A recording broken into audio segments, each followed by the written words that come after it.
آپ دیکھ رہے ہیں نیوز این چینل. آپ سبھی کا استقبال ہے نیوز این چینل پر. آئیے دیکھتے ہیں آج کی اہم خبریں.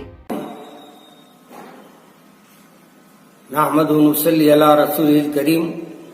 ناظرین کرام، آپ کے سامنے حاضر ہونے کا مقصد ہے، اور وہ مقصد یہ ہے کہ آنے والے سال کا آغاز ہو رہا ہے، اور اس کو منانے کے لیے دیگر لوگ جیسے انداز اختیار کرتے ہیں. میں یہ امید رکھتا ہوں کہ ایک اللہ کے ماننے والے، ایک رسول کے ماننے والے ان تمام چیزوں سے احتیاط کریں گے. یاد رکھیے، یہ جشن میں جتنے چیزیں ہوتی ہیں وہ سب اور پوری کی پوری آپ کو اللہ سے دور کرنے والی ہوتی ہیں. نشہ وار چیزیں دی جاتی ہے، شراب کھلے عام بکتا ہے، شباب اس دن زور پہ رہتا ہے. ایسے تمام موقعوں پر آپ کو تباہ اور برباد کرنے کے لیے یہ محفلیں سجائی جاتی ہیں. یاد رکھیے، آپ کا سال شروع ہوتا ہے تو محرم سے ہوتا ہے، اور اختتام ہوتا ہے تو ذی الحجہ میں ہوتا ہے.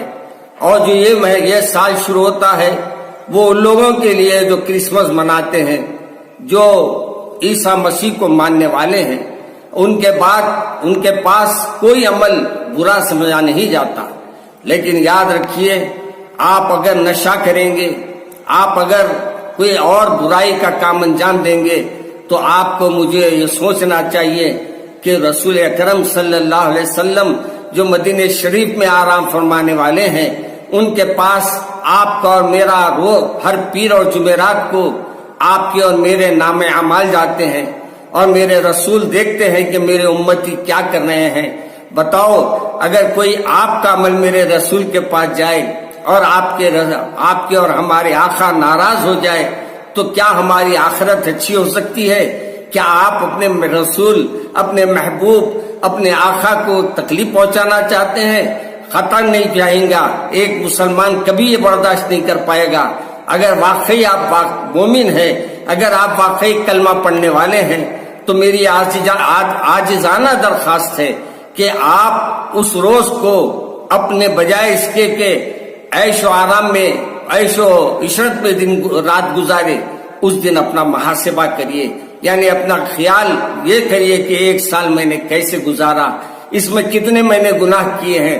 اس رات کو توبہ کر لیجئے اور اللہ سے عہد کر لیجئے کہ مولا، یہ سال جو آنے والا ہے میں توبہ کر لے رہا ہوں.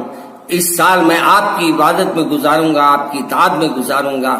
میرے عزیز، نشہ پلا کے گرانا تو سب کو آتا ہے. کسی نے کہا تھا کہ نشہ تو پلا کے گرا دیتے ہیں، لیکن کمال یہ ہے کہ گرنے والوں کو سنبھال لینا. آج میں بھی یہ سمجھتا ہوں، میرے نوجوان جو میری آواز سن رہے ہیں، ان کو اپنے محبوب سے محبت ہوگی، اپنے رسول سے محبت ہوگی.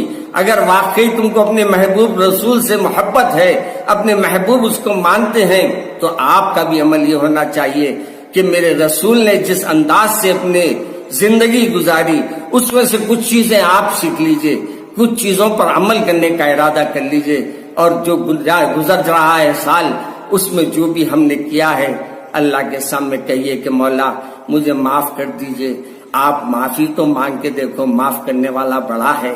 مگر یہ عہد کر لینا، معافی کے معنی یہ ہے کہ توبہ کرنے کے معنی یہ ہے کہ توبہ کر لیے کے بعد آئندہ اس عمل کو نہ کرے. آپ بھی عہد طے کر لیجئے، اللہ مدد کرے گا. مگر میں یہ گزارش کروں گا، اس دن جتنے چیزیں ہوتی ہے دنیا میں، پوری دنیا میں جو بھی عمل ہوتا ہے وہ اللہ کو ناپسند ہے. اور اللہ کو ناپسندیدہ عمل اگر ہم کریں گے، اللہ کے پاس کیا